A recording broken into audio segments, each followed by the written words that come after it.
मित्रों, क्या आपने कभी सोचा है कि मृत्यु के बाद हमारी आत्मा के साथ क्या होता है? क्या आत्मा सीधे स्वर्ग या नरक जाती है? और नरक में जाने वाली आत्मा को किन-किन कष्टों का सामना करना पड़ता है? आज हम आपको लेकर चलेंगे एक अद्भुत, भयावह और ज्ञानवर्धक यात्रा पर, जिसका वर्णन हमें गरुड़ पुराण और अनेक शास्त्रों में मिलता है। यह वह सच्चाई है जिससे कोई भी प्राणी बच नहीं सकता, क्योंकि मृत्यु निश्चित है और मृत्यु के बाद आत्मा को अपने कर्मों का फल भोगना ही पड़ता है। एक मृत्यु का क्षण आत्मा का शरीर से अलग होना। जब किसी मनुष्य की मृत्यु होती है, तब सबसे पहले उसकी आत्मा शरीर से अलग होती है। शरीर निर्जीव हो जाता है, परंतु आत्मा अपने चारों ओर हो रही घटनाओं को देख और सुन सकती है। वह देखती है कि उसके परिवार वाले रो रहे हैं, अंतिम संस्कार की तैयारी हो रही है। परंतु आत्मा असहाय होती है, वह किसी को छू नहीं सकती, किसी से बात नहीं कर सकती। गरुड़ पुराण कहता है कि मृत्यु के तुरंत बाद आत्मा को अपने कर्मों के अनुसार यमदूत दिखाई देने लगते हैं। ये यमदूत अत्यंत भयानक रूप वाले होते हैं। उनके नेत्र लाल अग्नि की तरह चमकते हैं, उनके दांत वज्र की तरह कठोर होते हैं और उनके हाथों में फंदा और डंडा होता है। सत्कर्मी व्यक्ति को यमदूत नम्रता से ले जाते हैं, जबकि पापी व्यक्ति को वे घसीटते हुए पकड़ते हैं। आत्मा उस समय समझ जाती है कि अब उसका संसार से संबंध टूट चुका है। जब किसी जीव की मृत्यु होती है, तब उसके शरीर का नाश हो जाता है, परंतु आत्मा अविनाशी होती है। गीता में श्री कृष्ण ने कहा है, नैनं छिद्रन्ति शस्त्राणि नैनं दहति पावकः। अर्थात आत्मा को न कोई शस्त्र काट सकता है, न कोई अग्नि जला सकती है। मृत्यु के समय आत्मा शरीर त्याग कर सूक्ष्म रूप में निकल जाती है। यह सूक्ष्म शरीर 5 तत्वों का मिश्रण होता है: मन, बुद्धि, चित्त, अहंकार और प्राण। इसी शरीर के साथ आत्मा अपने कर्मों के अनुसार यमलोक की ओर बढ़ती है। मृत्यु के बाद आत्मा 13 दिन तक प्रेतावस्था में रहती है। इस अवधि में उसे यमदूत लेकर जाते हैं।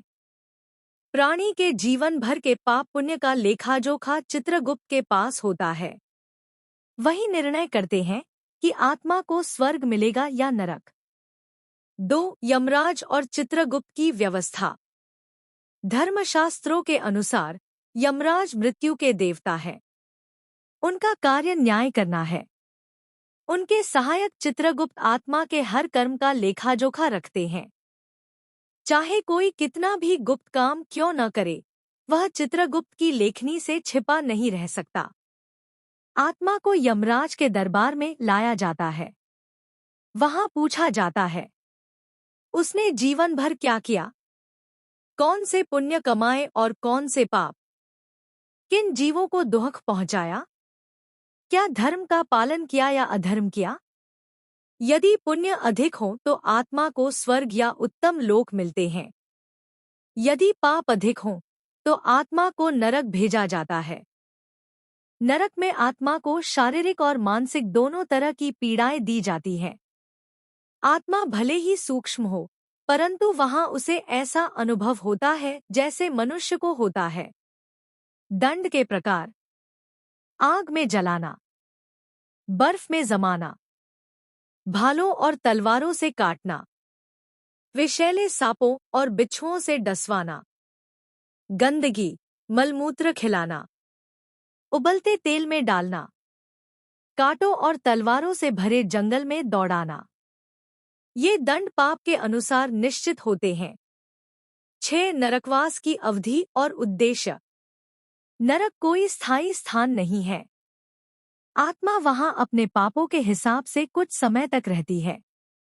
कोई आत्मा 1 वर्ष तक रहती है, कोई आत्मा 100 वर्ष तक, कोई आत्मा हजारों वर्षों तक। उद्देश्य यह है कि आत्मा अपने पापों का प्रायश्चित करके पुनः जन्म लेने योग्य हो जाए। नरक दंड आत्मा को शुद्ध करता है ताकि वह अगले जन्म में पापों से मुक्त होकर नई शुरुआत कर सके।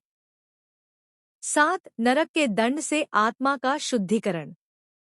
जैसे कपड़े को मैल हटाने के लिए धोबी पत्थर पर पटकता है, वैसे ही आत्मा के पापों को धोने के लिए नरक के दंड दिए जाते हैं। यह कष्ट वास्तव में आत्मा के सुधार के लिए होते हैं। 8. नरक से मुक्ति के उपाय। शास्त्र कहते हैं कि यदि मनुष्य जीवन में सत्कर्म करे, नियमित ईश्वर का स्मरण करे, पापों से बचे, माता पिता, गुरु और गौ की सेवा करे, दान और परोपकार करे, तो वह नरक से बच सकता है।